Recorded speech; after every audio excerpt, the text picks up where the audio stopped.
श्री शिवाय नमस्तुभ्यम। हर हर महादेव। स्वागत है आपका हमारे चैनल वास्तविक जानकारी पर। दोस्तों, आप सभी लोग जानते हैं कि 26 जुलाई 2024 को पड़ रही है शुक्रवार षष्ठी तिथि। दोस्तों, ये जो शुक्रवार है श्रावण महीने में पड़ने वाला सबसे बड़ा शुक्रवार है, क्योंकि यह श्रावण के दिनों में पड़ रहा है, जिसका बहुत ही बड़ा और विशेष महत्व होता है। और ऐसा दिन पूरे साल में सिर्फ एक ही बार आता है। और दोस्तों, आप सभी लोग जानते हो कि शुक्रवार का अगर सबसे बड़ा कोई है तो वो एक चुटकी काले तिल वाला उपाय है। तो दोस्तों, इस शुक्रवार की षष्ठी तिथि के दिन आप लोगों को इस एक चुटकी काले तिल वाले उपाय को जरूर करना है। बहुत सारे लोग होंगे जिन लोगों ने इस उपाय को ना किया हो, मतलब पूरा साल निकल गया, उन्होंने किसी भी दिन इस काले तिल वाले उपाय को ना किया हो। पर दोस्तों, आपके पास एक आखिरी मौका बचा हुआ है, जो कि 26 जुलाई के दिन। तो इस दिन आप लोगों को इस वाले उपाय को जरूर कर लेना है। भले ही आपने पूरे महीने भर इस उपाय को न, पर अगर आपने इस श्रावण महीने के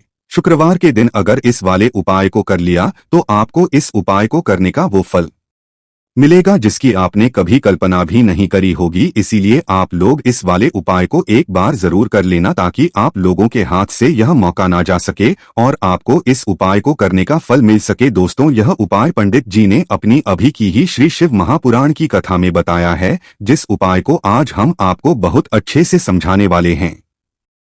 इस वीडियो को देखने के बाद इस उपाय को समझने के लिए आपको कोई और वीडियो को देखने की जरूरत नहीं पड़ेगी। तो चलिए दोस्तों, उपाय को शुरू करते हैं। देखिए, ये इस श्रावण महीने के शुक्रवार के दिन यह इतना खास होता है, इतना महत्वपूर्ण होता है। देखा है कभी कभी बड़े बड़े पूजा पाठ अनुष्ठान से जो मनोकामना पूर्ण नहीं होते, वो श्रावण महीने के दिन छोटे से उपाय करने से ही आपकी मनोकामना पूर्ण हो जाती है। और बहुत सारे लोगों ने इस उपाय को किया भी है और उनको इस उपाय को करने का फल भी जरूर मिला है। अगर आप लोग भी इस उपाय को करना चाहते हैं तो आप इस उपाय को पहले अच्छे से समझ लेना, सुन लेना, उसके बाद करना। आपको इस उपाय का फल जरूर मिलेगा। और इस उपाय को कर लेने से आपके घर में चाहे किसी भी प्रकार की दुख और समस्या क्यों ना चल रही हो, आपको उसका कारण भी नहीं पता है कि भाई यह समस्या किस कारण से चल रही है। उसका कुछ भी कारण हो सकता है, जैसे पितृ दोष हो सकता है या किसी भी तरह का मंगल दोष भी हो सकता है।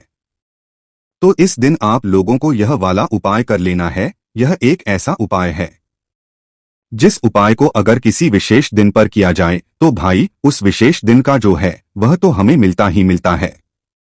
पर हमने उस दिन पर इस उपाय को किया है तो हमें उससे भी बड़ा फल मिलता है, और फल बहुत जल्दी मिलता है, क्योंकि इस उपाय को बहुत ही बड़े और विशेष दिन पर कर रहे हो। तो चलिए अब उपाय के बारे में बात करते हैं, लेकिन उससे पहले आप लोगों को यह जानना आवश्यक है कि आखिर यह उपाय किस समय करना है, किसको करना है और कैसे करना है। तो चलिए हम आगे आपको वीडियो में एक एक करके बता देते हैं। लेकिन उससे पहले अगर आप लोग हमारे चैनल पर पहली बार आए हैं या फिर मेरी आवाज पहली बार सुन रहे हैं, तो हमारे चैनल वास्तविक जानकारी को सब्सक्राइब जरूर कर लेना और इस वीडियो को लाइक करके बॉक्स में श्री शिवाय नमस्तुभ्यम हर हर महादेव ओम नमः शिवाय जरूर टाइप कर देना।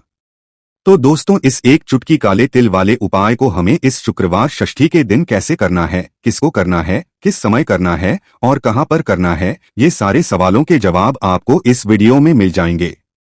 और जो ये वीडियो देखेगा भाई, उसको काले तिल वाला उपाय जरूर करना चाहिए, क्योंकि इस दिन काले तिल के दाने का भी बहुत ही बड़ा और विशेष महत्व होता है। और जब बात आ जाए 11 काले तिल के दाने की, तो ये सोने पे सुहागा वाली बात हो जाती है और ये एक बहुत ही बड़ा उपाय हो जाता है इस श्रावण शुक्रवार का। तो अब दोस्तों, इस काले वाले तिल उपाय को आखिर करना किसको है, सबसे पहले हम लोग वो बात जान लेते हैं। तो देखो, घर की जो बड़ी माताएं बहनें होती हैं, उन माताओं बहनों में से कोई भी एक बड़ी माता बहन इस वाले उपाय को कर सकती है। और दोस्तों, अगर आप चाहे तो अपने घर में से सभी सदस्यों को भी इस उपाय करवा सकते हैं। अगर किसी व्यक्ति की खुद की कोई मनोकामना है, खुद की कोई दुख और परेशानी है जो कि वह अपने लिए ही करना चाहता है इस वाले उपाय को, तो वह खुद अपने लिए भी कर सकता है।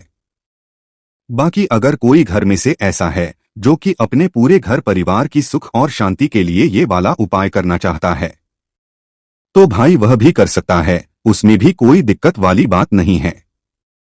कहने का मतलब यह है कि इस उपाय को हर एक सदस्य भी कर सकता है और पूरे घर परिवार के सदस्य के लिए घर की बड़ी माता बहनों में से कोई एक माता बहन भी कर सकती है। माताएं बहनें अगर घर में उपस्थित ना हो या वो यह वाला उपाय ना कर पा रही हो तो फिर घर का कोई बड़ा सदस्य भी इस काले तिल वाले उपाय को कर सकता है। चाहे फिर वह पुरुष ही क्यों ना हो, उसमें कोई भी दिक्कत वाली बात नहीं है। अब दोस्तों, इस एक चुटकी काले तिल वाले उपाय को हमें करना कहां पर है? इसे हमें तुलसी के क्यारे के पास में जाकर करना है। बहुत सारे लोग करते हैं। हर एक उपाय को करते समय क्या हम इस उपाय को घर पर या मंदिर में कर सकते हैं? देखो, तो इस वाले उपाय को आप घर ही करोगे तो अच्छा रहेगा। अगर घर पर तुलसी का पौधा नहीं है तो शिव मंदिर में उपाय को करोगे तो भी अच्छा होगा इस वाले उपाय को। उसके बाद में दोस्तों, जो अगला प्रश्न निकल कर आता है वो यह आता है इस उपाय को लेकर कि आखिर इस उपाय को हमें किस समय करना है? सुबह के समय करना है कि शाम के समय करना है? तो देखो, इस वाले उपाय को आप लोग सुबह के समय भी सकते हो और शाम के समय प्रदोष काल में भी कर सकते हो। अब अगर आप पूछो कि भाई साहब सबसे उत्तम समय कौन सा रहेगा इस एक चुटकी काले तेल वाले उपाय को करने का, तो हम आपसे बस यही कहेंगे कि इस उपाय को आप शाम के समय करेंगे तो ज्यादा बेहतर होगा। बाकी अगर सुबह के समय भी करेंगे तो भी अच्छा होगा, उसमें कोई भी दिक्कत वाली बात नहीं है। तो अब दोस्तों, जो अगली सबसे बड़ी और महत्वपूर्ण बात आती है वो यह आती है कि सुबह अगर हम उपाय को करेंगे तो हमें कितने से लेकर कितने बजे तक के बीच में करना है, और शाम के समय प्रदोष काल में करेंगे तो हमें कितने बजे से लेकर कितने बजे के बीच में करना है। तो देखो, सुबह जितनी जल्दी हो सके आप उपाय को करने की कोशिश करना। बाकी अगर किसी कारणवश लेट भी हो जाओ, थोड़ी देर भी हो जाए, तो 10 या 11 बजे तक भी आप उपाय कर लेना, पर 12 बजे से ज्यादा देरी ना हो, ठीक है? इस बात का ध्यान रखना। उसके बाद में दोस्तों, अगर शाम के समय प्रदोष काल की बात करें, काल का जो समय होता है वो शाम के 6 बजे से शुरू हो जाता है। मतलब शाम के 6 बजे से लेकर 7 बजे के बीच का जो समय होता है यह समय प्रदोष काल का समय होता है। पर अभी जो मौसम चल रहा है, इस मौसम में जो है शाम बहुत देरी से होती है, तो आप इस उपाय को 7 या 8 बजे के बीच में भी कर सकते हो। मतलब शाम के 6 बजे से रात 8 बजे के बीच में आप कभी भी इस वाले उपाय को कर सकते हो, उसमें कोई भी दिक्कत वाली बात नहीं है। परंतु शुक्रवार के दिन कोशिश करना कि समय के अंतर्गत ही कर लो। किसी कारणवश ना कर पाओ तो थोड़ा देरी से भी कर सकते हो, आपको उपाय का फल जरूर मिलेगा। तो चलिए बात करते हैं हमारे पहले उपाय की। देखिए, इस उपाय के लिए आपको 2 दीपक लेने होंगे। दोनों ही दीपक आप मिट्टी के भी ले सकते हैं और दोनों ही दीपक आप शुद्ध आटा मढ़कर उनके भी तैयार कर सकते हैं। अब दोस्तों, दोनों ही दीपक के अंदर आपको शुद्ध घी का प्रयोग करना होगा और एक दीपक आपको गोल रुई की बाती का प्रयोग करना होगा और एक दीपक के अंदर आपको लंबी बाती का प्रयोग करना होगा। लंबी बाती वाले दीपक के अंदर आप मौली वाला जो धागा आता है कलावा का, उसकी बाती का प्रयोग भी आप लंबी बाती वाले दीपक के अंदर कर सकते हैं। देखिए, 2 दीपक वाला ये चमत्कारी उपाय केवल शुक्रवार की रात्रि में ही किया जाता है, इसीलिए आपको इस उपाय को बहुत ही ध्यान से समझना। इसी के साथ में आपको एक चुटकी काले तिल के दाने लेना है और इसी के साथ में आपको मात्र एक चुटकी हल्दी भी लेनी होगी। अब दोस्तों, ये सभी सामग्री लेकर के आपको रात्रि के समय पहुंच जाना है अपने घर में, जहां कहीं भी तुलसी जी का पौधा, तुलसी माता का निवास स्थान है, वहां पर देखिए दोस्तों, सबसे पहले तो आपके पास जो एक गोल बाती का दीपक, उसे आपको तुलसी जी के वहां पर प्रज्वलित करना है। दीपक को प्रज्वलित करते समय आपको ओम नमो भगवते वासुदेवा इस मंत्र का 11 बार जाप कर लेना है। अब देखिए दोस्तों, आप जो एक चुटकी काले तिल के दाने लेकर के आए हैं उन्हें आपको अपने सीधे हाथ में रखना है और जो आपने गोल बाती वाला दीपक प्रज्वलित किया है माता तुलसी जी के वहां पर, उसके ऊपर से आपको इन एक चुटकी काले तिल को घड़ी की दिशा में घुमाना है। आपको अपना नाम और अपनी गोत्र को बोल देना है और फिर आपको इन काले तिल को उससे जलते हुए दीपक अंदर डाल देने हैं। देखिए, काले तिल भगवान विष्णु के पसीने से उत्पन्न हुए हैं और जब भी हम यह दीपक रात्रि में प्रज्वलित करते हैं तो इससे हमें हमारे कर्ज में राहत मिलती है, हमारे जीवन में धन प्राप्ति के नए नए मार्ग खुलते हैं, हमारा अगर कोई भी कार्य रुका हुआ है तो वह भी परिपूर्ण होता है। देखिए, गोल बाती का जो दीपक है विशेषकर हम माता तुलसी के वहां पर भगवान विष्णु और माता के निमित्त प्रज्वलित कर रहे हैं। इस प्रकार से आपको ये दीपक प्रज्वलित कर देना है। अब जो आपके पास लंबी बाती का दीपक है, एक छुटकी हल्दी है, तो इससे आपको लेकर के पहुंचना है अपने घर के मंदिर में। आपके घर के मंदिर में माता लक्ष्मी की जो भी प्रतिमा ही मूर्ति है, उनके सामने सबसे पहले तो आपको ये लंबी बाती का दीपक रखना है।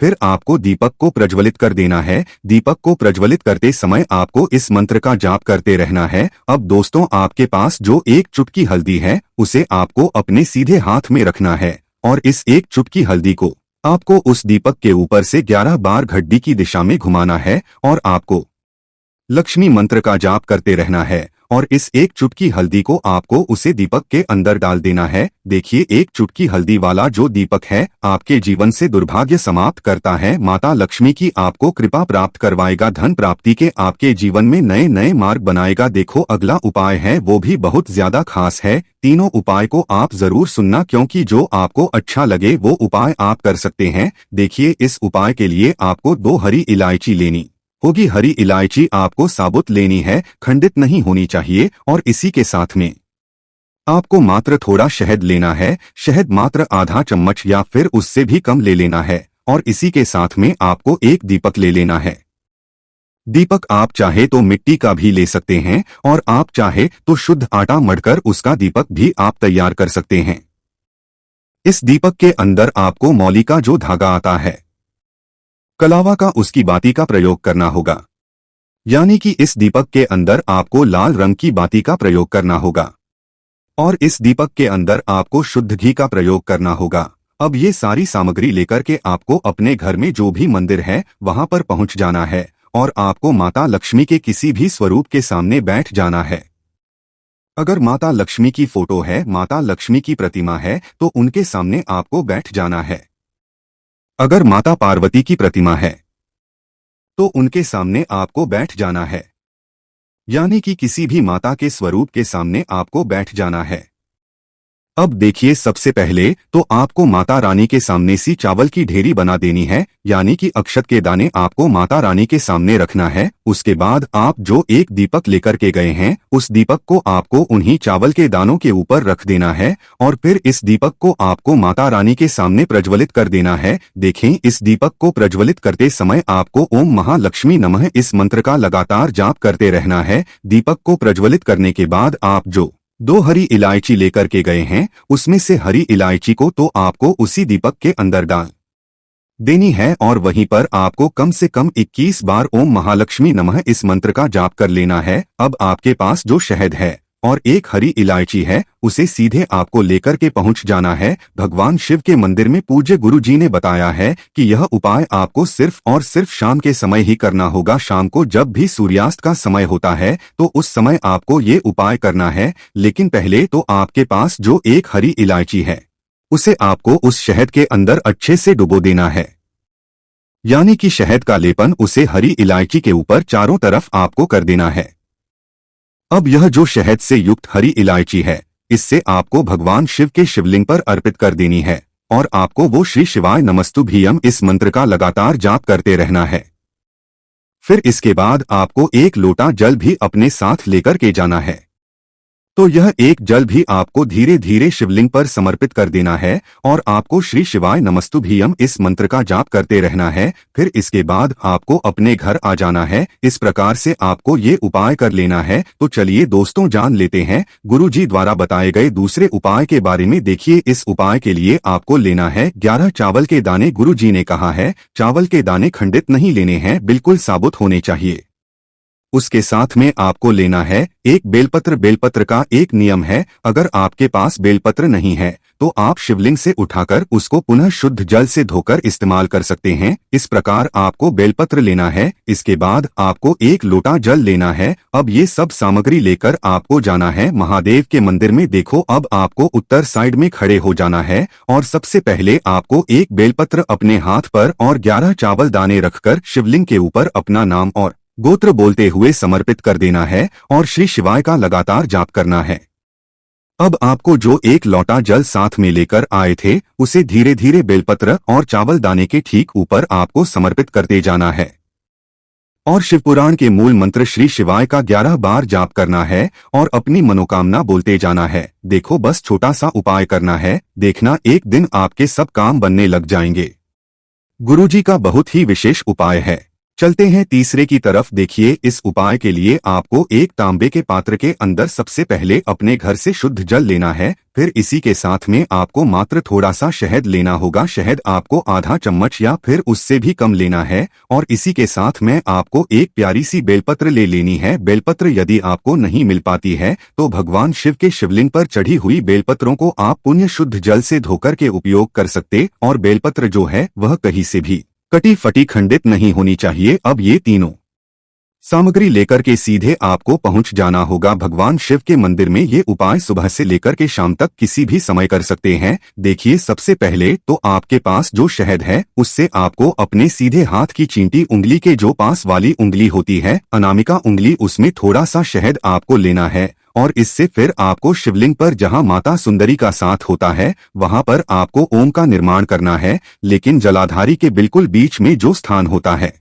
उससे माता अशोक सुंदरी का स्थान कहते हैं। और इसी स्थान पर आपको शहद से ओम का निर्माण करना है। अब दोस्तों, आपके पास जो एक बेलपत्र है उससे आपको अपने सीधे हाथ की हथेली पर रखना है और महादेव से आपको अपनी वो विशेष मनोकामना, आपके जीवन में जो भी संकट चल रहे हैं, जो भी समस्याएं चल रही है, भी जीवन में दुर्भाग्य बना हुआ है, आप अपने किसी भी कार्य में सफल नहीं हो पा रहे हैं, तो जिस भी प्रकार की आपकी समस्या है उसे दूर करने के लिए आपको महादेव से प्रार्थना कर लेनी है। और फिर यह जो एक बेलपत्र है इससे आपको शिवलिंग पर माता अशोक सुंदरी वाले स्थान पर समर्पित कर देनी है। देखिए, जहां पर आपने ओम का निर्माण किया है उसी के ऊपर आपको ये बेलपत्र भी समर्पित कर देनी है। देखिए, बेलपत्र की चिकनी का हिस्सा शिवलिंग से स्पर्श होगा और इसकी जो डंडी है वो आपको जलाधारी की ओर रखनी है। पत्ती वाला भाग शिवलिंग की तरफ रहेगा। इसी प्रकार से आपको यह बेलपत्र समर्पित कर देनी है। अब दोस्तों, आपके पास जो एक जल का पात्र है उसमें से थोड़ा सा जल तो आपको बेलपत्र की जो आगे वाली पत्ती है उस पर आपको समर्पित करना है और आपको श्री शिवाय नमस्तु इस मंत्र का जाप कर लेना है। फिर उस पात्र के अंदर जो जल बचेगा पूरा आपको भगवान शिव के शिवलिंग पर धीरे धीरे समर्पित करते जाना है और लगातार आपको शिव महापुराण के मूल मंत्र, इस मंत्र का जाप करते रहना है। गुरु जी ने कहा है कि जल आपको इतने धीरे धीरे समर्पित करना है कि जल समर्पित करते हुए आप कम से कम 11 बार श्री या फिर इस मंत्र का जाप कर सके। फिर इसके बाद वापस आपको अपने घर आ जाना है। इस प्रकार से आपको ये उपाय कर है, आप देखेंगे कि आपकी सभी मनोकामनाएं अवश्य ही पूरी होंगी। ये उपाय आपको अवश्य करने हैं। इस वीडियो में हमने आपको 3 से 4 महा उपाय आपको बताए हैं जो आपको शुक्रवार के दिन करने हैं। अगर आपके मन में उपाय से जुड़ा कोई भी सवाल है तो हमें कमेंट बॉक्स में पूछ सकते हैं। उपाय करते समय कोई भी गलती नहीं करनी है। अगर आपको हमारी वीडियो पसंद आए तो हमारे इस चैनल को सब्सक्राइब जरूर करें। श्री शिवाय नमस्तु भीयम। हर हर महादेव।